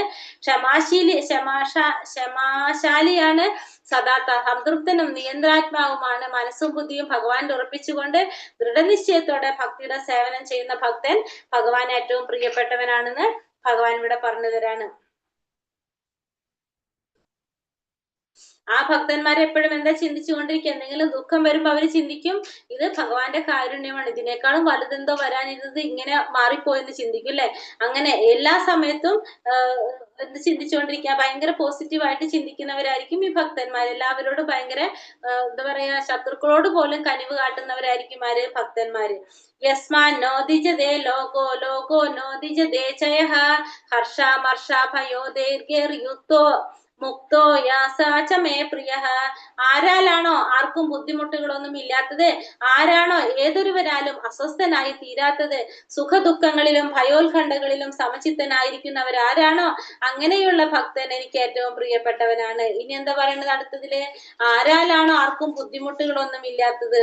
അപ്പൊ ഇതില് ശ്ലോകത്തിൽ പറഞ്ഞ മറ്റുള്ളവർക്ക് ബുദ്ധിമുട്ടുകൾ ഉണ്ടാക്കാത്തത് ആരാണോ ഏതൊരുവനാലും അസ്വസ്ഥനായി തീരാത്തത്, അതായത് മറ്റുള്ളവരെ വാക്കുകൊണ്ടോ ഏതൊരു രീതിയിലും നമ്മള് ബുദ്ധിമുട്ടിക്കാത്തത്, അല്ലെങ്കിൽ നമ്മൾ വിഷമിപ്പിക്കാത്തവര്, സുഖദുഃഖങ്ങളിലും ഭയ ഉത്കണ്ഠകളിലും സമചിത്തനായിരിക്കുന്നത്, സുഖം വന്നാലും ദുഃഖം വന്നാലും ഭയം വന്നാലും ഉത്കണ്ഠകൾ എന്താണ് സമചിത്തനായിരിക്കുന്നത് ആരാണോ, അങ്ങനെയുള്ള ഭക്തനും ആരാണ്? ഭക്തനും എനിക്ക് വളരെ പ്രിയപ്പെട്ടവനാണെന്ന് പറയാണ് ഭഗവാൻ. അപ്പൊ മറ്റുള്ളവർക്ക് ബുദ്ധിമുട്ടുകളൊന്നും ഉണ്ടാക്കാത്തത്, മറ്റുള്ളവർക്ക് അസ്വസ്ഥതകൾ ഉണ്ടാക്കാത്തത്, സുഖദുഃഖം വന്നാലും ഭയം ഉത്കണ്ഠയൊക്കെ വന്നു കഴിഞ്ഞാൽ ആരാണോ സമചിത്തനായിരിക്കുന്നത്, അങ്ങനെയുള്ള ഭക്തനും ആരാണ്? ഭഗവാൻ ഏറ്റവും പ്രിയപ്പെട്ട ഭക്തന്മാരായിരിക്കും എന്ന് പറയണം. അപ്പൊ ഏതൊരു രീതിയിൽ വന്നാലും എന്താണ് പറയാ, എങ്ങനെയൊക്കെ മറ്റുള്ളവർ പെരുമാറി കഴിഞ്ഞാലും എന്താണ് സമചിത്തതയോടെ പെരുമാറുക, അതായത് മറ്റുള്ളവർ പ്രലോഭിപ്പിക്കേണ്ട രീതിയിൽ നമ്മളോട് പെരുമാറിയാലും യാതൊരു ഭാവവ്യത്യാസവും ഇല്ലാതെ പെരുമാറുന്നവരായിരിക്കും ആ ഭക്തന്മാര് ഭഗവാൻ ഏറ്റവും പ്രിയപ്പെട്ടവരായിരിക്കും എന്ന് പറയുന്നത്. അപ്പൊ ബാഹ്യമായിട്ടുള്ള യാതൊരു കാര്യങ്ങളിലും അവർക്ക് യാതൊരു വിധത്തിലുള്ള അസ്വസ്ഥതകളും ഇല്ലാത്തതും ക്ഷോഭിക്കാതിരിക്കാനും ഉള്ളൊരു ഗുണം ആർക്കുണ്ടാവും? ഭക്തന്മാർക്കുണ്ടാകും. അങ്ങനെയുള്ളവര് എങ്ങനെയായിരിക്കും? അയ്യോ ഭക്തന്മാരെപ്പോഴും ഭഗവാന് പ്രിയപ്പെട്ടവരായിരിക്കും എന്നാണ് ഭഗവാൻ ഇതിലൂടെ നമുക്ക് പറഞ്ഞു തരുന്നത്. അനപേക്ഷ ശുചിർദക്ഷ ഉദാസീനോ ഗതാവ്യഥഃ സർവാരംഭ പരിത്യാഗി യോ മദ്ഭക്താ സമേ പ്രിയഃ. ഇനി അടുത്തതിൽ എന്താ പറഞ്ഞത്?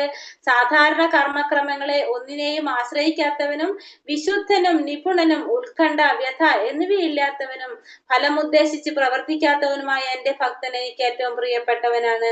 അപ്പൊ സാധാരണ കർമ്മങ്ങളെ ഒന്നിനെയും ആശ്രയിക്കാതിരിക്കുക, വിശുദ്ധനും നിപുണനും ഉത്കണ്ഠ വ്യഥ എന്നിവയില്ലാത്തവനും പിന്നെ ഫലം ഉദ്ദേശിച്ച് പ്രവർത്തിക്കാത്തവൻ, ഫലം ഒരിക്കലും ആഗ്രഹിക്കുന്നില്ല, അങ്ങനെയുള്ള ഭക്തൻ ആരാണ്?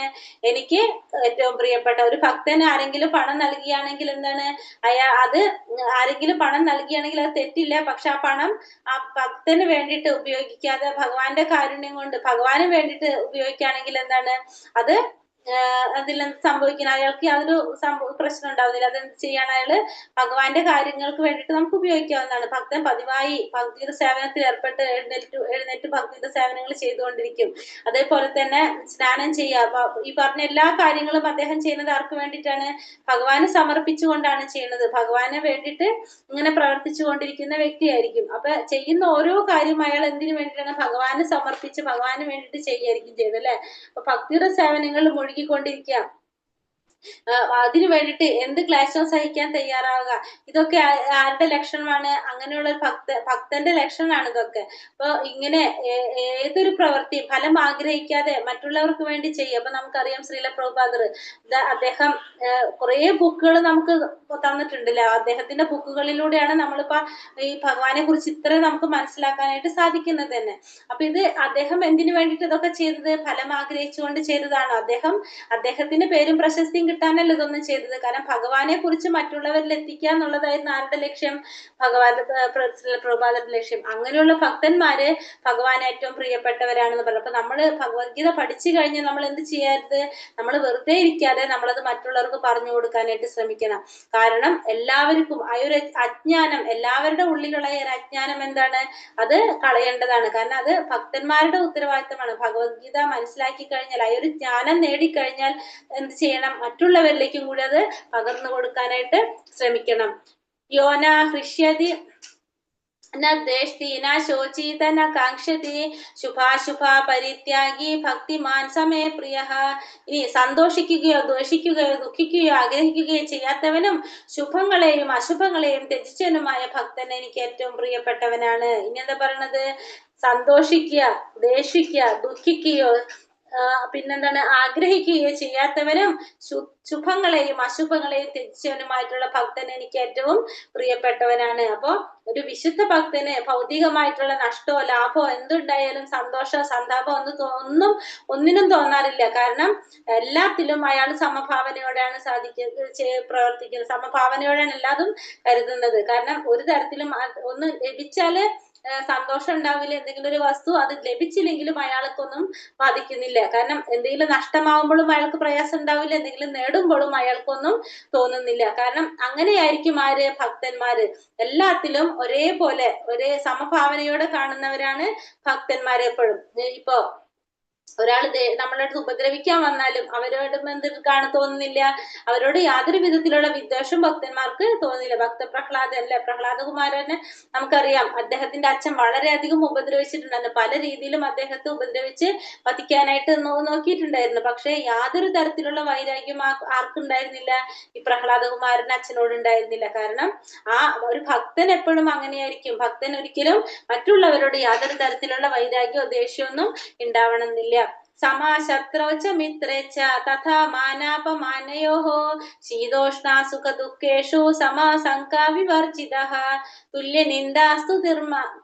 തുല്യനിന്ദാസ്തു ധിർമൗനി സന്തുഷ്ടോ യേന കേനചിത് അനികേത സ്ഥിരമതിർ ഭക്തിമാൻ മേ പ്രിയോ നരഃ.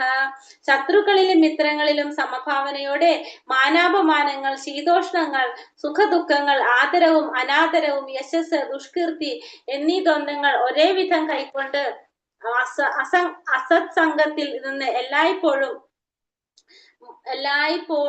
മുക്തനും മൗനിയും ജ്ഞാനത്തിൽ ഉറച്ചവനും സദാ സംതൃപ്തനുമായി ഗാർഹിക ബോധം ഉപേക്ഷിച്ച് ഭക്തിയുടെ സേവനത്തിൽ ഏർപ്പെട്ടിരിക്കുന്ന ഭക്തൻ എനിക്ക് ഏറ്റവും പ്രിയപ്പെട്ടവനാണ്. അപ്പൊ ശത്രുക്കളോടും മിത്രങ്ങളോടും എല്ലാം സമഭാവനയോടെ പെരുമാറുക.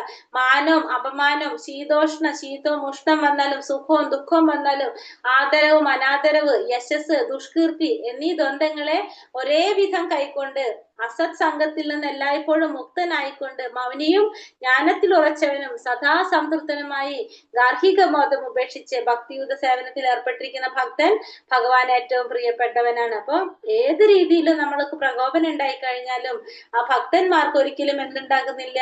ഭക്തന്മാര് സമഭാവനയോടെ നിൽക്കാണ്. ഭക്തന്മാർക്ക് ഒരിക്കലും പ്രകോപനം ഉണ്ടാകുന്നില്ല. അവര് അങ്ങനെയുള്ള ഭക്തന്മാര് ഭഗവാൻ ഏറ്റവും പ്രിയപ്പെട്ടവരാണെന്ന് പറയാണ് ഇവിടെ അംബരീഷ് മഹാരാജാവിന്റെ ഒരു കഥ പറയുന്നുണ്ട്. അതായത് അംബരീഷ് മഹാരാജാവിന് ദുർവാസ മഹർഷി ശപിക്കാണ്, വധിക്കാൻ നോക്കാണ്. അപ്പോഴും അംബരീഷ് മഹാരാജ് യാതൊരു തെറ്റും ചെയ്തിട്ടില്ല. പക്ഷെ എങ്കിൽ പോലും വധിക്കാൻ എന്താണ് പറഞ്ഞത്, ശപിക്കാണ്. പിന്നെ അതുപോലെ തന്നെ ശപിക്കാണ് അങ്ങനെ. അപ്പൊ ആ സമയത്തും ദുർവാസ മഹർഷി ചെയ്യുന്ന സമയത്തും അംബരീഷ് മഹാരാജാവിന് യാതൊരുവിധ ഭാവവ്യത്യാസം ഉണ്ടായിരുന്നില്ല. കാരണം ഭഗവാന്റെ നിശ്ചയം എന്താണ് അത് നടന്നോട്ടെ എന്നുള്ള ഭാവത്തിലാണ് ആര് നിന്നിരുന്നത്, അംബരീഷ് മഹാരാജ്. കാരണം ഒരു ഭക്തന് അങ്ങനെയായിരിക്കും. രണ്ട് ദുർവാസ മഹർഷിക്ക് ലാസ്റ്റ് തോന്നി, കാരണം ഞാനൊരു മഹർഷി ആയിട്ട് പോലും എനിക്ക് എന്റെ കോപത്തെ കൺട്രോൾ ചെയ്യാൻ സാധിച്ചില്ല. പക്ഷെ ഭഗവാന്റെ ഭക്തന്റെ ഒരു ക്വാളിറ്റി അവിടെ മനസ്സിലാക്കി കൊടുക്കാനും കൂടി ചെയ്തു ദുർവാസ മഹർഷിക്ക്. അപ്പൊ അത്രയും എന്താണ് പറഞ്ഞ ഒരു ഭക്തൻ അങ്ങനെ ആയിരിക്കണം എന്നാണ് പറയണത്. അങ്ങനെയുള്ള ഭക്തന്മാര് ഭഗവാന് പ്രിയപ്പെട്ടതാണെന്ന് പറയണം. അപ്പൊ ഭക്തന്മാരെപ്പോഴും എങ്ങനെയായിരിക്കണം എന്നാണ് ഭഗവാൻ ഇതിലൂടെ ഈ ശ്ലോകങ്ങളിലൂടെ ഒക്കെ നമുക്ക് പറഞ്ഞ് മനസ്സിലാക്കി തരുന്നത്. യേതു ധർമ്മ്യാമൃതമിതം യഥോക്തം പരിഭാസത്തെ ശ്രദ്ധാധാന മത്പരമാ ഭക്താസ്തേതീവ മേ പ്രിയഃ. നാശരഹിതമായ ഈ ഭക്തിയുടെ സേവന മാർഗം പിന്തുടർന്ന് എന്നെ പരമലക്ഷ്യമാക്കിക്കൊണ്ട് വിശ്വാസത്തോടു കൂടി പൂർണ്ണമായും എന്നിൽ മുഴുകുന്നവർ എനിക്ക് ഏറ്റവും പ്രിയപ്പെട്ടവരാണ്. അപ്പോ എന്താ പറഞ്ഞത്, നാശരഹിതമായിട്ടുള്ള ഒരിക്കലും നശിക്കാത്തതാണ് എന്ത്, ഭക്തിയുടെ സേവന മാർഗം.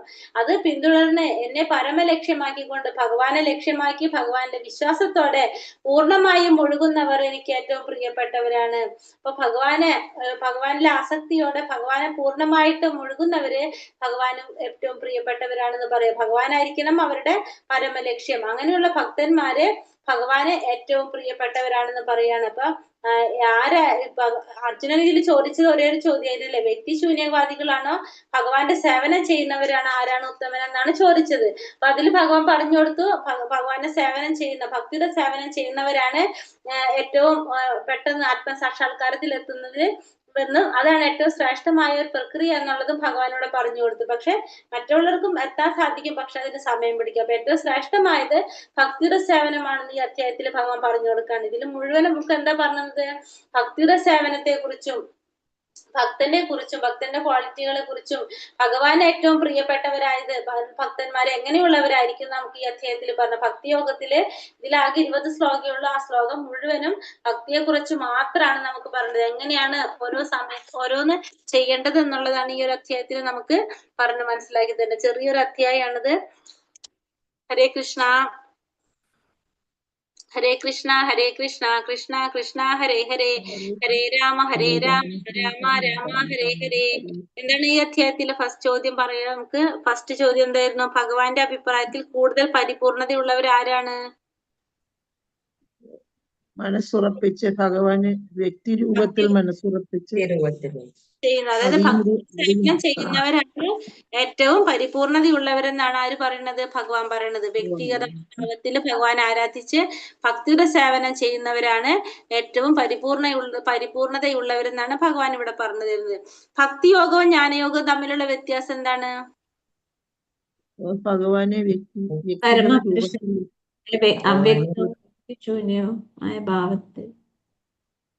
വ്യക്തിഗത ഭാവത്തിൽ ഭഗവാനെ ആരാധിക്കുക, അതായത് ഭക്തിയുടെ സേവനം ചെയ്ത് നേരിട്ട് ഭഗവാനെ ആരാധിക്കുന്നതാണ് എന്ത്, ഭക്തിയോഗം. ജ്ഞാനയോഗം എന്ന് പറയുമ്പോൾ അവ്യക്ത ബ്രഹ്മത്തെ, ഭഗവാൻ ഒരു രൂപമില്ല എന്ന് വിചാരിക്കുന്ന അവ്യക്ത ബ്രഹ്മത്തെ ആരാധിക്കുന്നവരാണ് എന്ത്, ഈ ജ്ഞാനയോഗികൾ. ജ്ഞാനയോഗത്തിൽ വരുന്ന അവര് ഈ ജ്ഞാനം നേടി നേടി പിന്നീടാണ് അവർക്ക് എവിടേക്ക് എത്താൻ സാധിക്കുന്നത്, ഭഗവാനെ പ്രാപിക്കാനായിട്ട് സാധിക്കുന്നത്. അർച്ചാവിഗ്രഹത്തിനെ പറ്റി പ്രഭുപാദർ പറഞ്ഞിരിക്കുന്നത് എങ്ങനെയാണ്, എന്തിനോടാണ് പരമമായ പുരുഷന്റെ അവതാരം വിഗ്രഹരൂപം. ഈ കലിയുഗത്തില് നമുക്ക് ഭഗവാനെ ദർശിക്കാൻ കഴിയുന്നത് അർച്ചാവിഗ്രഹത്തിലൂടെയാണ് നമുക്ക് സാധിക്കുന്നത്. അപ്പൊ ആ ഭഗവാനെ അതിലൂടെ നമുക്ക് എന്ത് ചെയ്യാൻ സാധിക്കാണ്, ഭഗവാന് സേവനങ്ങൾ ചെയ്തുകൊണ്ട് പരിപൂർണതയിലേക്ക് എത്താനായിട്ട് സാധിക്കുന്ന പറഞ്ഞു. അപ്പൊ അതിന് തപാൽപ്പെട്ടിയോട് നമ്മൾ ഉപമിച്ചിട്ടുണ്ടായിരുന്നു അല്ലെ. പല സ്ഥലത്തും തപാൽപ്പെട്ടികൾ ഉണ്ടാകും. അപ്പൊ അതിൽ നമ്മൾ ലെറ്റർ ഇട്ടാലും എവിടേക്ക് എത്തും, നമ്മൾ പറഞ്ഞ കറക്റ്റ് അഡ്രസ്സിലേക്ക് എത്തും. അതേപോലെ തന്നെയാണ് ഈ അർച്ചാവിഗ്രഹങ്ങൾ. അപ്പൊ ഭഗവാന്റെ അർച്ചാവിഗ്രഹങ്ങളാണ് ഈ കലിയുഗത്തിൽ ഭഗവാന്റെ അവതാരങ്ങൾ. അപ്പൊ ഈ അർച്ചാവിഗ്രഹത്തിൽ നമ്മൾ ആരാധന എവിടേക്കാണ് എത്തുന്നത്, ഗോലോക വൃന്ദാവനത്തിലുള്ള ഭഗവാന്റെ പാദത്തിലോട്ട് നേരിട്ട് നമുക്ക് ചെയ്യാനായിട്ട് സാധിക്കുന്നതാണ് പറയുന്നത്. 8 മുതൽ 12 വരെയുള്ള ശ്ലോകത്തിൽ ഭഗവാൻ എന്താണ് പറഞ്ഞത്, ഭക്തിയിലൂടെ ഭഗവാനെ എങ്ങനെ സ്ഥാപിക്കണം, എന്നെ എങ്ങനെ ഭഗവാനെ എങ്ങനെയാണ് ഭക്തിയിലൂടെ ഭഗവാനെ എങ്ങനെ പ്രാപിക്കാന്നാണ് 8 മുതൽ 12 വരെയുള്ള ശ്ലോകത്തിൽ പറഞ്ഞത്. അത് 3-4 വഴികൾ നമുക്ക് പറഞ്ഞു തന്നു അല്ലെ. ഓരോരോ സ്റ്റെപ്പായിട്ട് നമുക്ക് പറഞ്ഞു തന്നു. പറയാൻ പറ്റുമോ? നാമം ജപിക്കുമ്പോൾ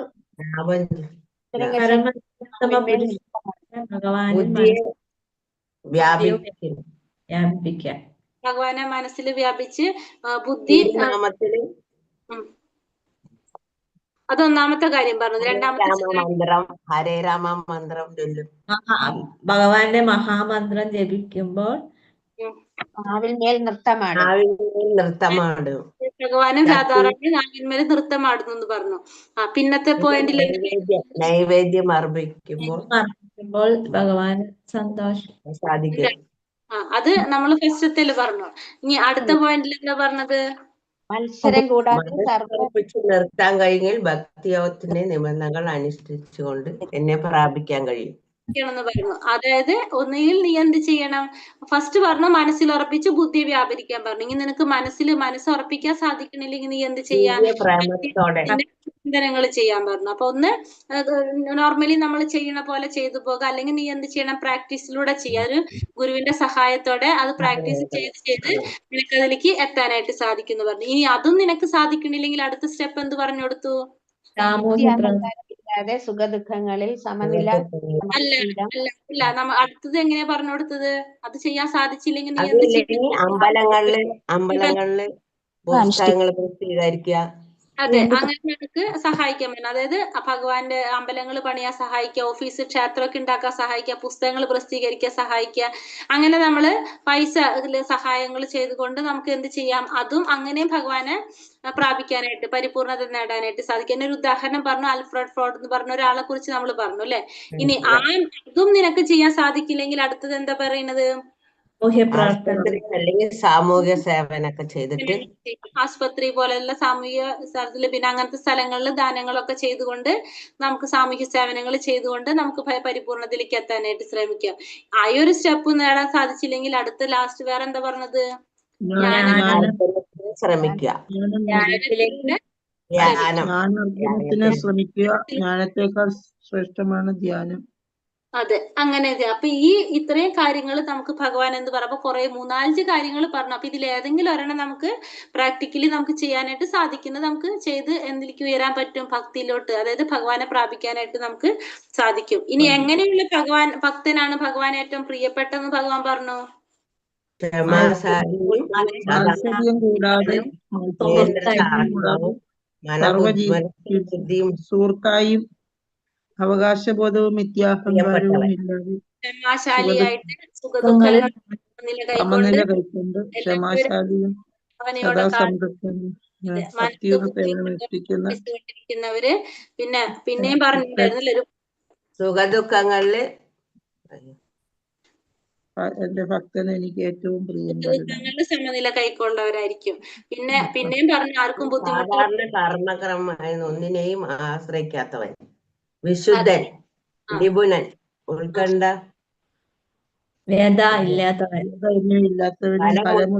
പ്രവർത്തിക്കാത്തവൻ. പിന്നെയും പറഞ്ഞു മറ്റുള്ളവർക്ക് ബുദ്ധിമുട്ടുകളൊന്നും ഉണ്ടാക്കാത്തവര്, ഇയാളെ കൊണ്ട് മറ്റുള്ളവർക്ക് അസ്വസ്ഥനാകാത്തവര്, പിന്നെ ഭയം ഉണ്ടായാലും ഭയം ഉത്കണ്ഠകളിലൊക്കെ സമചിത്തനായിട്ടിരിക്കുന്നവര്, പിന്നെന്താണ്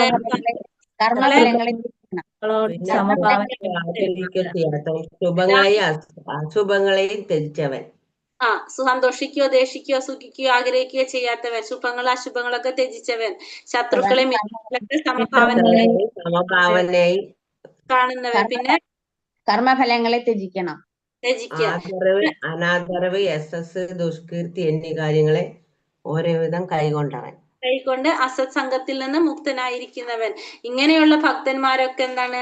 ഭഗവാന് ഏറ്റവും പ്രിയപ്പെട്ടവനാണ് എന്ന് ഒരു 4 ശ്ലോകത്തിലൂടെ അതും പറഞ്ഞു തരുന്നുണ്ട് നമുക്ക് അല്ലെ.